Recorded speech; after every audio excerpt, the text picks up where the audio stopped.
You know I live and eat NBA. Here's the deal. I've thought about LaMarcus Aldridge. I've thought about him being added to Tim Duncan. Skip Bayless. This is a big no. There's Skip a big Bayless fight coming, yep. I still can't go with him. I knew it. I got to go with Kevin Durant, Russell Westbrook, and the Oklahoma City Thunder meeting LeBron and the crew in the finals. Okay. To say the Thunder struggled down the stretch last night against the Raptors would be an understatement. The Thunder led the Raptors by 6 points late in the fourth, but then only scored 1 point in the final 2 minutes, and Toronto gets the comeback win. The Thunder now have 2 losses and face the Bulls tonight. Stephen A., you picked them to win the West, but are you a little concerned now by what you're seeing from OKC? Absolutely not. It's going to be their 4th game in 5 nights. It's relatively young in the season. They've won the first 2 games. First 3 games of this season. They lost the last 2 to Houston and Toronto. Houston was in the Western Conference Finals last year. They got a superstar in James Harden that dropped 37. They were on the road. Things happen. Against Toronto, this is the only undefeated team in the Eastern Conference. They're incredibly gifted. We all know Dwayne Casey could coach. They've got length and athleticism and versatility on their squad. The Oklahoma City Thunder have to do a better job of continuing to move the basketball, cut down on their turnovers. They've got to rebound the basketball, and more importantly, Kevin Durant and Russell Westbrook averaging 29 and 28 respectively, shooting identical from the field at 49.5%, which is an improvement for Russell Westbrook percentage-wise, even though Kevin Durant is shooting a bit better from three-point range. The reality is that they're combining for 40 points, 41 shots a night, 40 shots a night, actually. So when you look at it from that perspective, and then you think about the Serge Ibakas, the Enes Kanters of the world, both averaging over 11 points, but certainly not nearly as active shooting the basketball or what have you. It's not to say that the formula per se should change, Skip, because we all know that Kevin Durant and Russell Westbrook is going to carry the brunt of the offensive load. The flip side, however, is that you have to be careful to make sure that others get involved so they don't fall asleep on you during the game, whether it be offense in terms of being active, moving their feet, setting picks and screens, etc., or whether it be active on defense. Even though Serge Ibaka is averaging more than 3 blocks a game, you still need these guys to be actively involved and to get them involved. So what I would say to a Kevin Durant or Russell Westbrook, turn it up a notch in the 4th quarter as it pertains to your willingness to shoot the basketball and be in attack mode. But prior to that, do a better job slightly of getting other guys involved just so you can rely on them to be active when it counts most, which is the 4th quarter. Because sometimes when you've got 2 prolific offensive individuals and you're shooting all the time throughout the game, guys will let you down in terms of their activity as the game wanes because they're not anticipating that they're going to touch the ball. So it's almost like that theory, Skip, feed the beast, get them involved, make the other guys happy initially, knowing that when money time arrives, you are the 2 that will deliver the goods. It'll take a little bit of time. They got a new coach in Billy Donovan, but they got exceptional assistants in Monty Williams, who should still be a head coach, by the way, and a guy like Maurice Cheeks, who should also still be a head coach. So having Billy Donovan surrounded by those 2 guys, I think will help, and I think Durant and Russell Westbrook will feel themselves out and feel the rest of the team out, but I don't think there's much to worry about this early. I do. I know it's early, but I've been watching a lot of Thunder basketball. Already, I'm seeing that troubled dynamic between 2 superstars with 1 basketball to share. I watched the game. I'm going back 4 games to the one at Orlando. They should not have won the game, but they got very lucky because Russell Westbrook banked in a straight-on 3 at the regulation buzzer to send it into overtime, and they won in 2 overtimes. At Houston, Kevin Durant was 1 out of 5, 1 for 5 in the 4th quarter. Russell Westbrook played pretty well, but obviously it looked to me like Durant was still a little out of sync. Is it my turn or your turn? Can I shoot? Is it okay for me to go ahead and shoot this or not?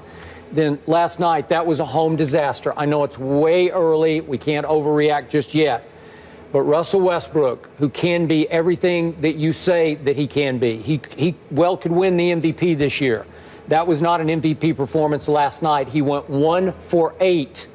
in the fourth quarter of a game in Oklahoma City that they should have put away easily. And meanwhile, Kevin Durant went 1 for 2 in the fourth quarter. So Russell took 8 shots, Kevin took 2. What's wrong with that picture? It's blurred, it's wrong, it's out of sync, out of whack. It just cannot be. And I get you. Toronto's an early season surprise. I'm impressed. They lead the NBA in fourth quarter point differential. So way to go. They roared back last night. And if you want to say stole that game, to my eye, it looked like they just won the game. It looked like they were the better team in the fourth quarter because of Westbrook, Durant, your turn, my turn, or my turn, your turn. Which way is it? And they don't have a pecking order in a way to close games that they can trust and that will work. So that's what I'm seeing. And again, like you say, new coach, new coaching staff, they'll slowly figure it out. But I still think down the stretch when it really counts, these two will have a hard time sharing one basketball. Well, I think they'll have a hard time sharing the basketball, Skip, early in the season, not later. We can't sit here and talk that and say that Billy Donovan is an exceptional coach, while Mo Cheeks and Monty Williams, at the very least, are exceptional assistants. That Kevin Durant and Russell Westbrook are superstar talents, and then insult them by acting like they can't find a way to figure this out. It's incredibly early. Everybody will play their role. Their positions will be defined. But if we want to sit there and nitpick about it, Skip, here's what I would tell you. Kevin Durant will need, not right now, but as the season wanes, will need to be more aggressive. It's not Russell Westbrook's fault that Kevin Durant only shot twice. Don't tell me that he touched the ball 2 times in the fourth quarter. We all know that he touched the ball more than that. But I go back to that little story, and I'll share it with you and Molly right now. It's an all-time story as far as I'm concerned from my years in Philadelphia as a beat writer covering Allen Iverson with the 76ers. Larry Brown was complaining about Allen Iverson shooting the basketball, saying he was never going to pass it, blah, blah, blah, blah, blah. Allen Iverson pulled me out of the practice floor at Philadelphia College of Osteopathic Medicine, which is where the Sixers practice. And Allen Iverson told this quick story, Skip. He said, Stephen A., how long does it usually take us to get past half court? Would you say about 8 seconds? So the shot clock 24, that's 24 minus 8, that's 16, right? He said, I come up the court. I give it to Eric Snow. Eric Snow gives it to Tyrone Hill. Tyrone Hill gives it to George Lynch or somebody, or Dikembe Mutombo. And ultimately, the ball comes back to me. He says, Stephen A., it's about 5 seconds left on the shot clock. If you let the ball get back to me, evidently you didn't want to do something with this, so what you expect me to do? Of course I'll go shoot the ball. And I broke down laughing because as much as that might irritate coaches and beyond, it actually made sense. So when you look at it from that perspective, the reason why the Russell Westbrook story comes into play with Kevin Durant is Russell Westbrook's bringing the ball up the floor. He's the point guard. And they do whatever it is that they do. If the ball touches Kevin Durant, and Kevin Durant is 6'10", who can pull up from 30, who's got a handle nasty enough to go on anybody, doesn't take it upon himself to shoot the basketball, what the hell is Russell Westbrook supposed to do? You got to want to do it yourself. And that's what I'm saying. And I've seen Russell Westbrook give Kevin Durant the ball enough where there is absolutely, positively no excuse on God's green earth for Kevin Durant to be taking 2 shots in the fourth quarter. And don't tell me he's touched the ball just twice, because I've seen him touch the ball more than twice. You got to want it, and you got to want to go get it. And that's on Kevin Durant. That's not on Russell Westbrook. Okay, that's just my thought. Okay, 2 quick points. Your Iverson story doesn't apply here because Allen Iverson did not have Kevin Durant standing over on the wing saying, hi, remember me? I'm sorry, it was AI or bust on that team. So I get what you're talking about. Russell Westbrook is the point guard. He makes the first decision. He dribbles it past half court, and he gets to choose. Am I going to pass it to Kevin or pass it to somebody else? Or am I going to jack up another shot? And last night in the fourth quarter, he shot it 8 times and made 1. Those are all his choices. So Kevin can't control him. And last quick point, new coaching staff, trust me, what they're going to learn about Russell, supreme talent, as talented as any player in the entire world, to me, virtually uncoachable. He's the point guard. He's not going to listen to what they say. He does what he feels like needs to be done at that moment. And I admire his guts. Nope, he won't. I know. I just think that's disrespectful, Skip. No, to sit not. there and It's the say truth. that he's uncoachable. He's Skip, just not going to listen. He just does Skip, you're accusing him of not listening, ignoring coaches, and just doing what he wants to do. Well, that's check not it out. that's well, I have checked it out. Thank you very much. Well, I don't think you've checked with the right folks then. Well, all right. Forgive me. I will lean on my basketball expertise. I'm sorry. I'll lean on mine in this situation. Well, you go ahead and you do that, Yeah. Skip. But I'm telling you right now, when you look at Russell Westbrook, you treat this guy like he just comes down the court and just jacks up shots. Boy, he and does. He doesn't pass A it to lot. everybody. More than you think. And there's a lot of times that he doesn't. Now, I'm in no position to argue about last night's game because I didn't see the fourth quarter of last night's game. So whatever you say, I have no choice but to defer until I go home and watch what I taped. But the reality is that I don't see a Russell Westbrook that just comes down. I see him making mistakes. I see him being a bit too aggressive at times. I've seen moments where he's done that, but I don't see a Russell Westbrook that continuously comes down the court, ignores his teammates, and just jacks up shots. I don't see that guy. And I don't think that's fair for you to classify him like that. He's made mistakes. He isn't the prototypical point guard. He's no Chris Paul. He's no Steph Curry. He's no Tony Parker or anybody like that.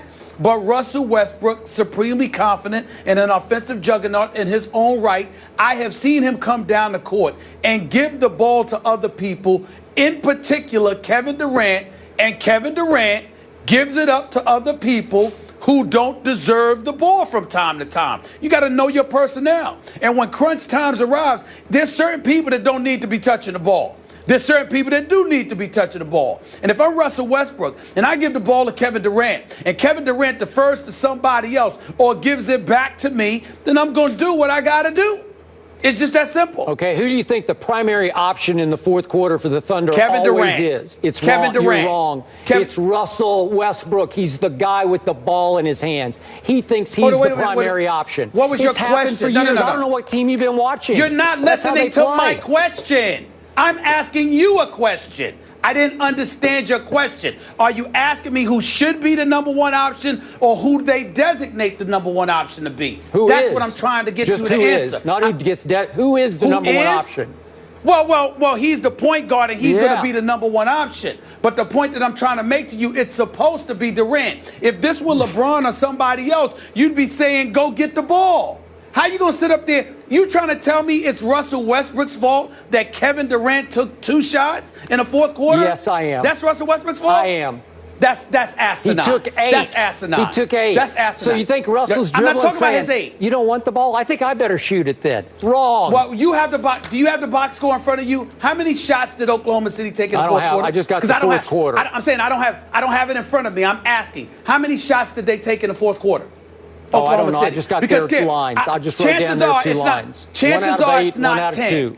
Chances are it's not 10. Somewhere along the way, when you're the guy who's the superstar, when you're universally recognized as arguably the second best talent on the planet, when you are a former scoring champion multiple times, when you average 27 in your sleep, when you're averaging 29 for the season, when you are 6'10", who can pull up from 30, and somehow, some way, you find a way to take just 2 shots in the fourth quarter, that's Russell Westbrook's fault?